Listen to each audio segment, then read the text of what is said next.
I'm going to introduce our next speaker, if that's okay. And we're going Perfect. to have Thierry van den Bosch, who's professor at KU Leuven in Belgium. Thierry is uh, basically, I think, it runs the early pregnancy service at KU Leuven with Kobe de Wild, but he is very well known for his work in endometriosis and across gynecological scanning. Thierry's going to talk about surgical management of miscarriage, including MVA, which I think is very relevant to this audience, and the management of septic miscarriage, something we see less of, but something which unfortunately has high morbidity and is seen quite a lot in some countries. So I'm going to hand over to Thierry now, if I may. Hello. So the organizers asked me to talk to you about selecting women for appropriate management for miscarriage, including medical, manual vacuum aspiration, and septic miscarriage. So the title is almost longer than my talk. So let's start. I will talk about the non-viable intrauterine pregnancy, retained pregnancy tissue, and septic miscarriage. First thing, very important thing is to make a good diagnosis, a correct diagnosis of a non-viable intrauterine pregnancy of a miscarriage, because don't overdiagnose it, because that's important. You don't want to terminate a good pregnancy. And for that, use the Jessica Presler definition, and please scan this QR code to have the correct tools for a correct diagnosis of miscarriage. So if you have a miscarriage, what are the safe management options? Well, if you look at the Cochrane, there's a nice Cochrane review about 233 pages for those who want to read everything of it. And you have the surgical options, section aspiration, DNC, medical options, mifepristone, misoprostol, and expectant management. What's the best? Well, according to this review, and it was quite unexpected for me, the best were the surgical methods, and the worst was the expectant management. And of course, they don't say anything about the ultrasound diagnosis and the use of ultrasound during evacuation and so on, but that's their results. And also looking at serious complication, that's the same surgical methods, especially as to sepsis and bleeding was better for surgical methods compared to medical methods or expectant management. That was a surprise for me, but it's probably due to, well, from where do these data come? Because I had another Cochrane database about medical methods for first trimester abortion, and they say yes, well, both are safe and effective, and combined regimen, prostacyclin mifepristone is probably the best. Vaginal misoprostol is more effective. But they state, and that's important, they stated all the studies were done in a setting with good access to emergency services. And they say this may limit generalizability of the conclusions, and that's very true. So if you look at the world, with a satellite and at night, well, you will see the light density is very different in different parts of the world. If you go in Central Africa, if you go to Europe, and in Europe, if you go to Belgium, here, that's this hotspot here. Well, there is a lot of people living there. There are a lot of hospitals. You don't have to go far, so you have good accessibility for healthcare, and this makes it totally different in your approach. And that's why in Leuven, being in the hotspot in Europe with hospitals every 20 kilometers, we have another approach. And if you do medicine in Central Africa or so. So what we do, if there is early pregnancy, we do another pregnancy ultrasound. If it's a miscarriage, case managers discuss with the patient between expectant medical therapy and surgical, and we come to a shared decision what to choose, and that's what we do. But what about the tools you use if you use surgical removal of the miscarriage of the retained pregnancy tissue? Well, is manual vacuum aspiration better than electric vacuum aspiration, or vice versa?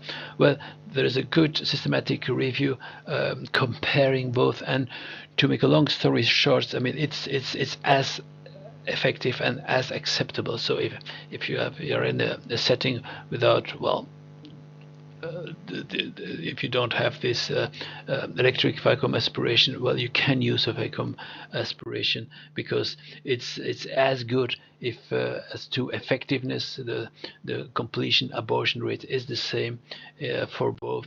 If you look at the blood loss during operation, it's also the same for both procedures, and also the operation time is almost the same. The only difference is the preference of the doctor.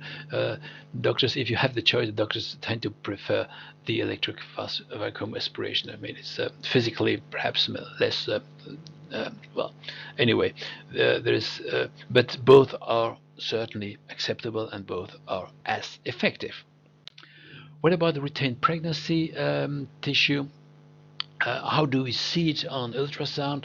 Well, it's not always that easy. You have the history, you have the symptoms, but at ultrasound, it's not always that easy to look at to see where the retained tissue is. Just, it's important, if you have a color Doppler, to use a color Doppler, because you will have some hypervascularity in the myometrium underlying the retained products of conception. Sometimes also in the retained products of conception, but especially you see in the myometrium underlying here you see also it is there. I put the elastography because here is the remnant, here is the remnant here, and here you see the vessels underlying the retained pregnancy tissue is more pronounced, and sometimes the vessels in the myometrium is much more, well, it's quite frightening when you look at color Doppler pictures, those as we see here. But please use the term enhanced myometrial vascularity and not arteriovenous malformation. That's something else. That's something rare. That's not pregnancy related. And so it is arteriovenous, okay, but it's not the malformation we see in miscarriage, because then we look at physiology. We did a study more than 25 years or 20 years ago in Leuven and Imperial. They did also a larger study to confirm that what we look at is enhanced myometrial vascularity is part of the pathophysiology of miscarriage. So how to cope with it? If you see retained products, if you remove the products, then the vessels will disappear, and then you will also, the bleeding will stop. Just as after delivery, you have the placenta comes out, and usually the patient does not have a postpartum bleeding, and the bleeding stops. That's also the physiology if you do removal of retained products of conception. But if you do an incomplete removal, then it may bleed a lot, especially if you have high vessels in the high flow vessels in the myometrium. That's why you should not panic, but you should do a preoperative mapping to know where it is, know where you're heading for your retained products, and to do your procedures under ultrasound guidance. It's so important, and you don't need a high-end machine to do that, but use ultrasound in the OR. We published a paper, just so an algorithm how to cope with patients with enhanced myometrial vascularity. You may be expectant, but if you have too much bleeding, you have to remove it surgically. we can do it with hysteroscopy, but if it bleeds a lot, you don't see anything with all this blood, and then you have to do it under ultrasound guidance, not blinded, under ultrasound guidance. And there are other tricks, emptying the bladder, tranexamic acid, and ultrasonic drugs, of course. And if it still bleeds, what we often use is just an intrauterine balloon catheter, and we rarely ask our radiologist to do an embolization nowadays. And well, the thing that if it bleeds, we just take a Foley's catheter, and then we cut off the tip, and then we just put it in the cavity, and we inflate the balloon, and in more than 90% of cases, it's enough. We leave it for, depending on the bleeding, for 2 hours or for 24 hours, and in most cases, it's enough.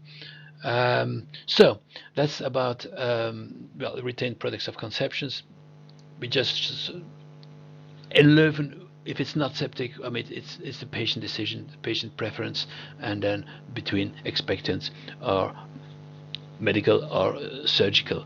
Of course, it also depends on the setting, as I told you, depends on the where you are living. If you're living in a rural area with no access to medical care, or of difficult access, it might be better to do surgery straight away. But in other, as in Leuven, we tend to do more expectant or more medical treatment. Okay, but that's your choice. Okay, but if it's septic, then you have no choice. That's important. Then you have no choice. If a septic abortion, that's an emergency. That's emergency. You have to give straight away antibiotics, and you have to do surgical removal straight away. Okay, and to avoid hysterectomy, because sometimes. So that's very important. And we know a septic miscarriage is very dangerous, because you have this bacteria going into the cavity to infect these necrotic retained products of conception. Toxins are secreted. You have a septicemia, and in a couple of hours you may have severe acute respiratory syndrome, septic shock, and DIC. So then you have to do a surgical removal. That's an emergency, and that's something, we know, but it's a major difference with just a miscarriage without sepsis. Is ultrasound of helpful? Well, in some way, the thing is, the difference is sometimes in septic abortion due to anaerobic infection, you may have some echogenic spots, some gas producing bacteria, or you may see also some pus in the cavity. Beware color. Sometimes you don't see color because it's totally necrotic and avascular. That's not reassuring. That's not reassuring. That might be a sign that it's even more severe. Of course, you have the site-specific tenderness in sepsis if it's infected, but beware of underestimation. If the patient is that sick, maybe she will not react to pain. So beware of underdiagnosis and underestimation. And the treatment is antibiotics straight away and surgical removal. And please, if you do it under ultrasound guidance, because to avoid perforation, you have a septic uterus, you can perforate it very, very easily, and also to be sure that you have for the completeness of the tissue removal. So use your ultrasound machine in theater to do the removal. And ultrasound guided procedure, you can do it transabdominally, and if you do it transabdominally, usually it's feasible. Sometimes it might be good to fill the bladder. We are trained to empty the bladder before DNC, but if you do DNC for a removal of retained tissue, especially, you can, if you fill the bladder, you will have a better window at ultrasound. You will see it, and of course after the procedure you empty the bladder, but it will be more easy. Another alternative is to while you're doing the the surgical removal. You can do a transrectal ultrasound using your transvaginal probe to have, especially if the uterus is in the retroversion, you will have a good view on the uterus, and you can then guide the surgeon to the retained products of conception, to the septic tissue if it's a septic miscarriage, and then you will be able to remove, well, all the tissue. Okay, so please use ultrasound in OR. Thank you very much.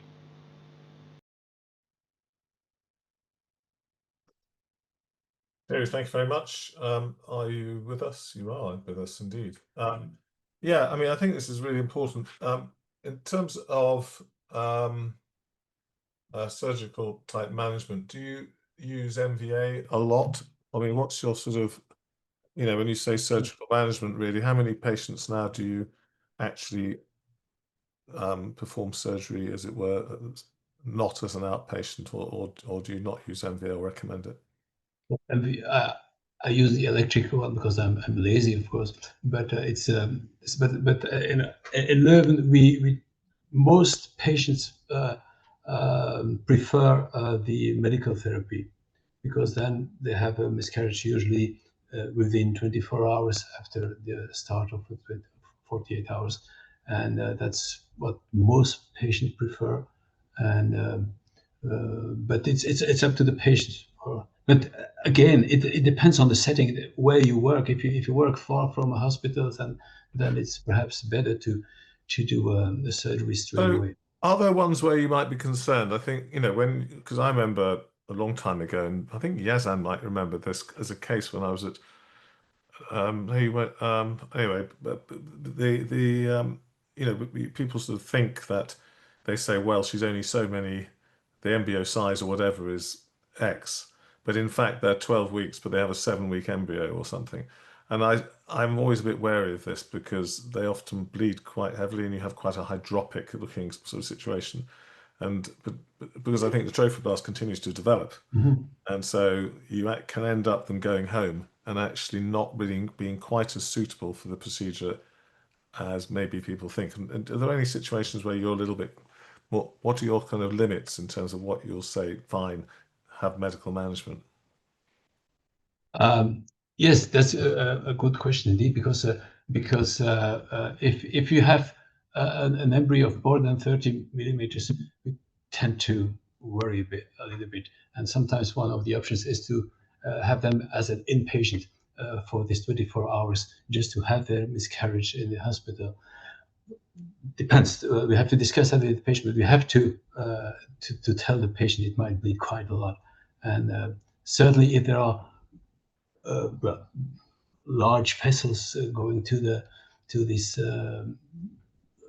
miscarriage tissue, it might be it might bleed quite heavily. So it's not that it's always easy and it's always without complication. And that's why in the first systematic review, indeed there are women with heavy bleeding after expectant management and medical management, and that's why their conclusion was that it was safer. But it depends if you can kind of prevent that by telling the patient to go to emergency, or by just treat them as an inpatient for 24 hours. But I think the problem is we don't really, I mean, if you look at the data, I don't think we really know there's a physical side to it, but also a mental side to it. And how good is it for someone really to go home and have unexplained catastrophic bleeding?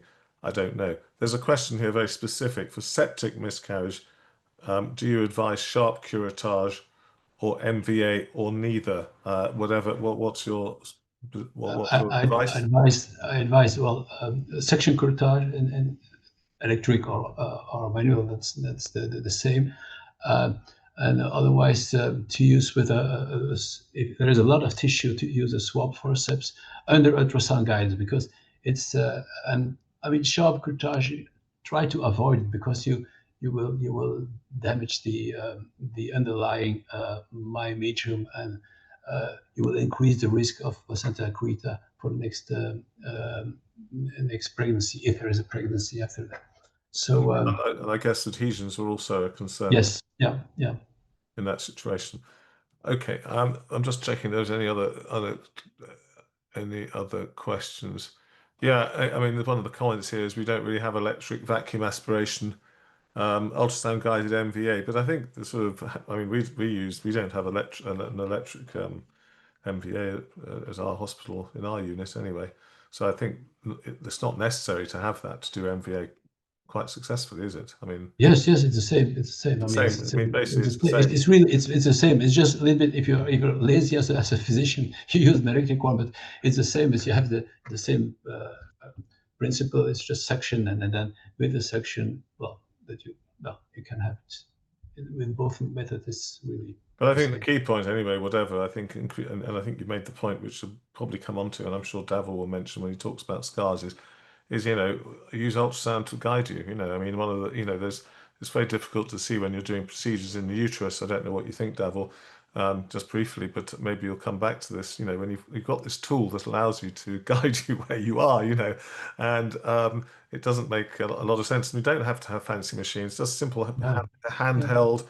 Machines now, you can put them on and that will give you the information you need, to make any procedure in the uterus safer. Whether even sometimes just doing pills, I've sometimes just because I can't get it in, or coils, any of these things, so much easier and sensible. It should just be part of, if possible. I know that from a resource point of view, in a lot of countries, people may be saying, yeah, great, we don't have that.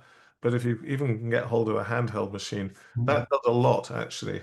We before we got a machine in theatre, we only had a V-scan machine in theatre, actually, and for quite a long time, and it did the job perfectly well. Yeah, absolutely. Thierry, thank you so much. I think we're going to have to move on now. As ever, thank you for your contribution to this meeting. It's very kind of you to take your time. And I'm just going to hand back to, I think I'm handing back to you, am I not, Yazan, to introduce Matthew?